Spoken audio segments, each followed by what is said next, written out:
愚公移山。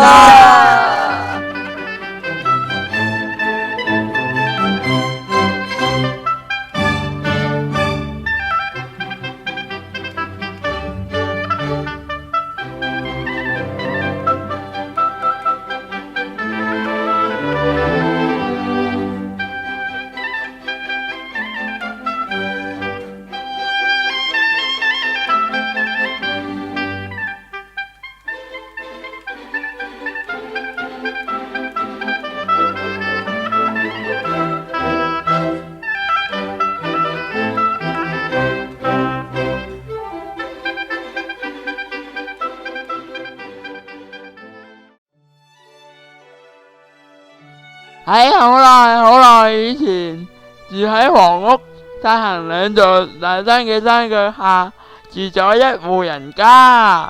家中嘅主人呢，就叫做愚公，係一個脾氣好倔嘅阿伯嚟噶。咩話？哇！我脾氣倔，你先倔啊！我呢種叫做執着，你明唔明啊？你明唔明啊？明唔明啊？由於住喺兩座大山嘅山腳下，愚公一家人無論做咩事都係非常之唔方便噶喎。哎喲，阿仔啊，叫咗你唔好開前門，你又唔記得啦？前面係黃屋山，你開門咪撞落座山度咯。但係我想唞下氣啊！唉，算啦，我都係開後門啦。唔好啊，後面係行山，呢幾日山泥傾瀉緊啊！你一開門，話唔定就碌啲咩泥土啊、沙石啊落晒嚟，好危險噶，都係唔好啦。你講得啱啊，但係我哋成家人日日都淨係喺隻窗嗰度跳出跳入，都唔係辦法噶，都係怪阿姐你啊！起樓嗰陣又話咩山景靚啲，空氣清新啲，就係因為要起喺兩座山之間，話咩種田西窗外，食飯看北山喎，邊個勸極你都唔聽。嗱，起好個樓啦，你又話要大門對住座山嚟開。而家連門口都出唔到去啊！去街市想買個餸啊，都要爬出窗外邊啊！做咩人哋講咩你都唔聽唔入耳噶？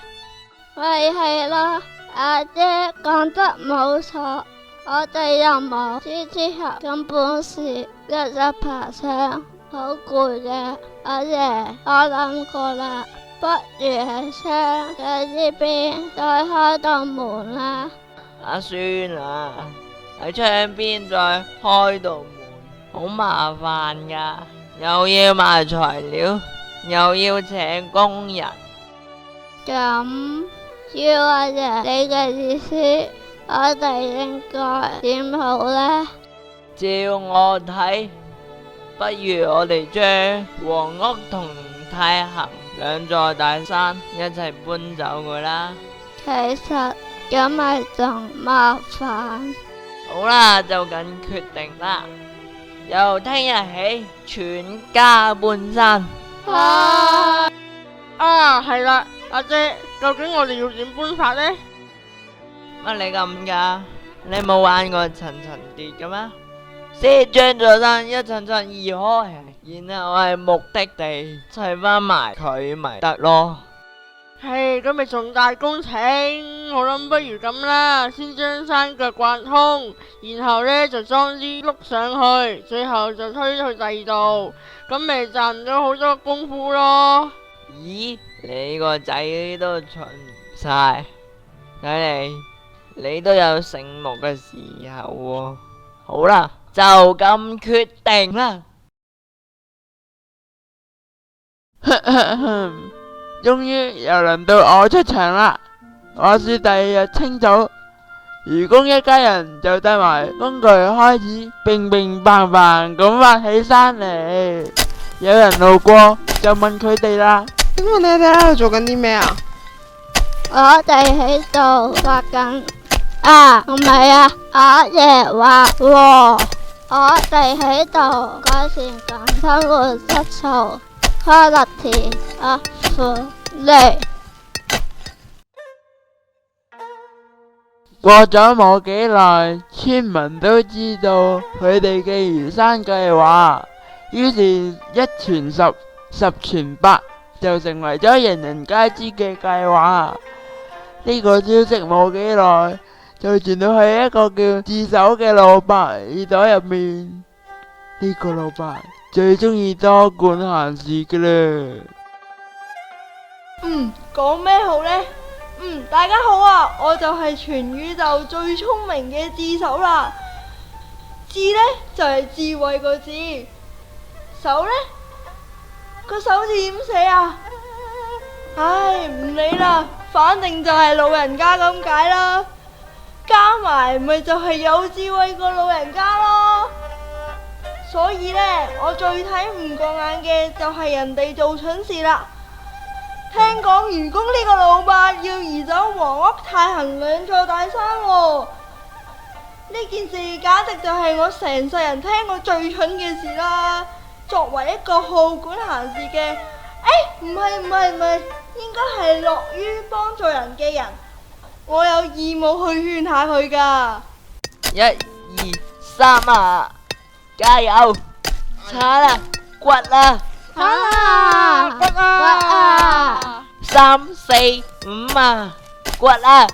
鋤啊掘啊鋤啊！6、7、8啊！喂，唔好亂掟泥啊！掟啊！咦，嗰個咪就係愚公？我仲以為係邊個，原來係智守你呢個麻煩人，好耐冇見啦喎！嚟，去我屋企飲翻杯茶先。你屋企咪搞啦，入親去都要爬窗嘅，我呢副老骨頭頂唔順啦，不如我哋就喺度傾下偈把啦。又好啫。愚公啊，聽講你準備將黃屋同太行兩座大山移走喎。唉，我做人咁低調，估唔到件事都係俾你知道咗添。愚公，你有冇諗過啊？以你哋全家嘅力量，同黃屋、太行兩座山比，就好似螞蟻搬大象，蟲仔撞大樹咁啊！我睇你呀，一世都唔使旨意喐到呢座山一條毛啊！智守你呢隻嘢，話我呢世都做唔到，仲有我個仔啊嘛，我個仔都做唔到，仲有我個孫，仔又生孫，孫又生仔，仔仔孫孫，孫孫仔仔，就挖落去，一直挖到2046年，我就唔想交佢啲。Oh my god！但你有冇諗過，如果你全家人都因為掘山喺山上面攰死，咁邊個同你生仔生孫啊？咦，有道理喎！阿仔，從聽日開始，你唔好再掘山啦，轉身喺屋企同新抱仔生咗孫仔嚟啦。遵命，阿姐。仲有啊，愚公，你又何必一定要移走呢兩座山呢？搵笪空地掘個大窿，將兩座山埋咗佢咪得咯？咁挖出嚟啲泥土又放喺邊呢？呢個你可以將個窿掘深啲，一齊埋落去就得啦。哇，咁有創意嘅方法，我都係第一次聽咋。好，我俾你最後嘅一句忠告，你哋全家一齊掘山實在太辛苦啦，不如你放啲假消息出嚟，就話喺兩座山嘅山腳下邊收埋好多寶藏，咁樣一嚟就有好多人同你哋一齊掘噶啦。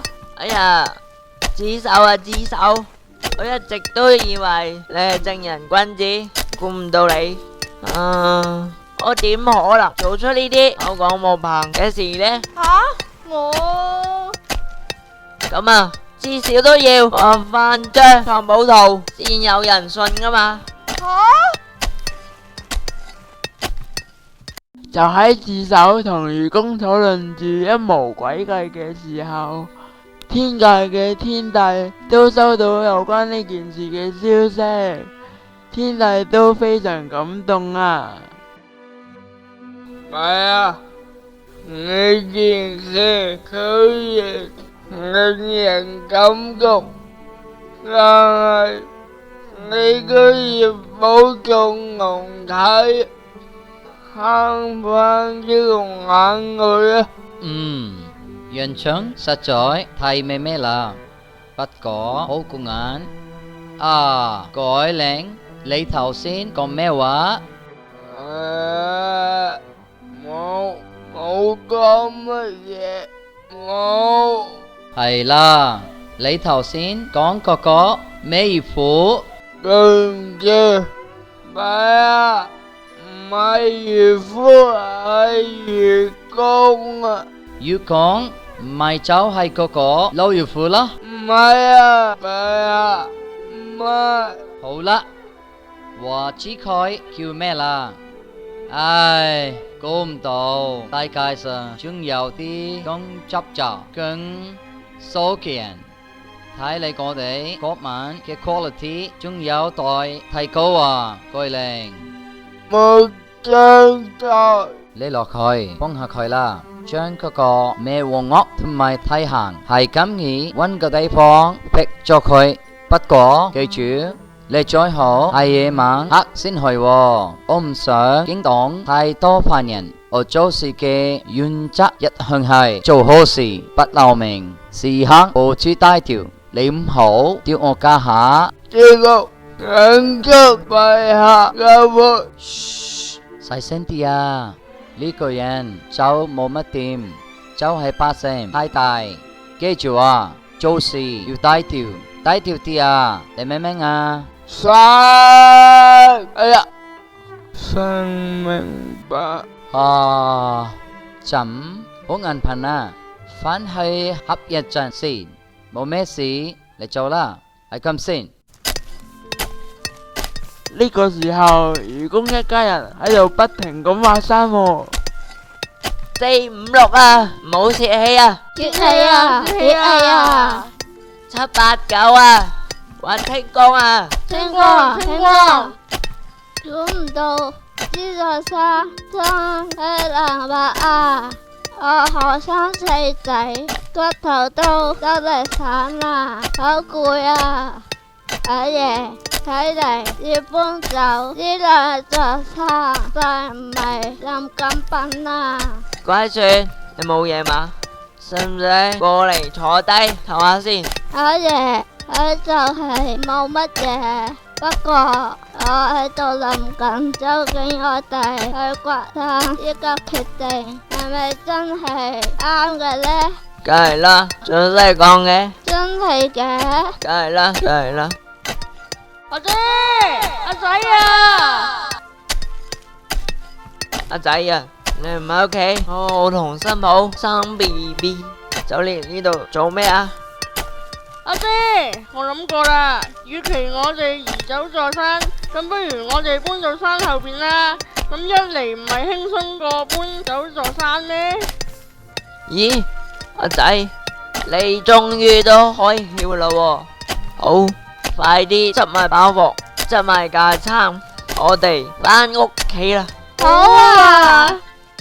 好快咁喺全家人嘅共同努力下，愚公一家就搬咗去兩座大山嘅後面。從此以後，佢哋出入就唔使再爬窗啦。一家人就咁過住幸福快樂嘅生活。但係我哋嘅故事仲未完㗎，因為巨靈神嚟咗。嘿嘿嘿，我巨靈神終於嚟到啦！大家嘅美食，我哋好快又見面啦！係喎，雞叫嘅，我要保持雞叫，未走，美食我嚟啦！等陣喎，天計交我嘅飛未搞掂傾，佢要我做咩呢？死啦！係啦，將黃屋山同埋太行山搬走佢，黃屋太行，等我睇下先。你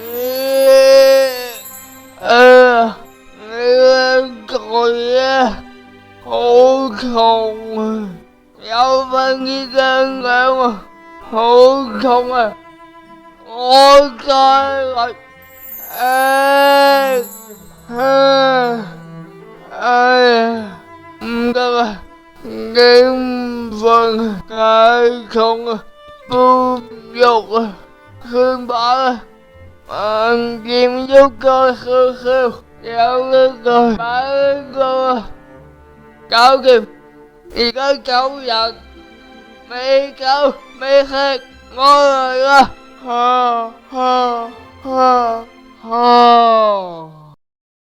於是佢凌晨將黃屋同太行兩座山移動咗一小步。到咗第二日，係一個陽光燦爛嘅日子。一朝早，愚公一家人就喺甜蜜嘅夢境中瞓醒啦。喲呵，呢一覺瞓得真係爽啊！阿仔，開個門透下氣先。好啊！咦，阿仔，你快啲過嚟睇下，呢個係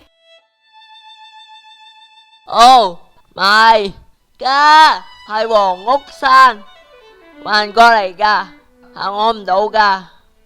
乖孫，你開埋個後門睇睇。媽媽咪啊，呢啲乜唔係太行山嘅泥土咩？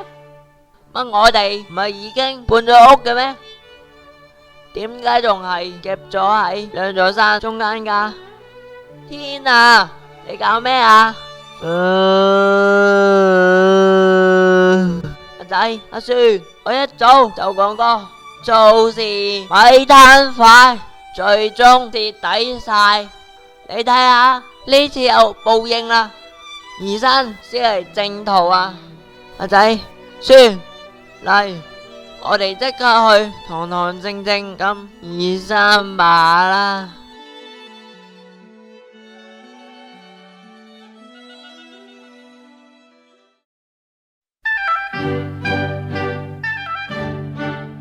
曾老師暫時因為而家有兩邊啊，係啦，係啦，扶一扶佢哋先。知咩個不單係啊？冇啊，冇電喎。唔係啊，細時嘅嘢咁點？揈下頭咯喎，其實都唔使坐頭住嘅，都未使，係咪？跟住，哎呀，跟住魚公入嚟啦。係，得，hold 翻先，慢慢。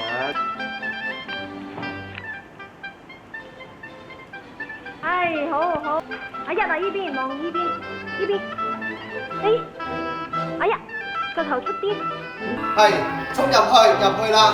啊，唔使咁快嘅，慢慢啦。意思，我哋應該點啊？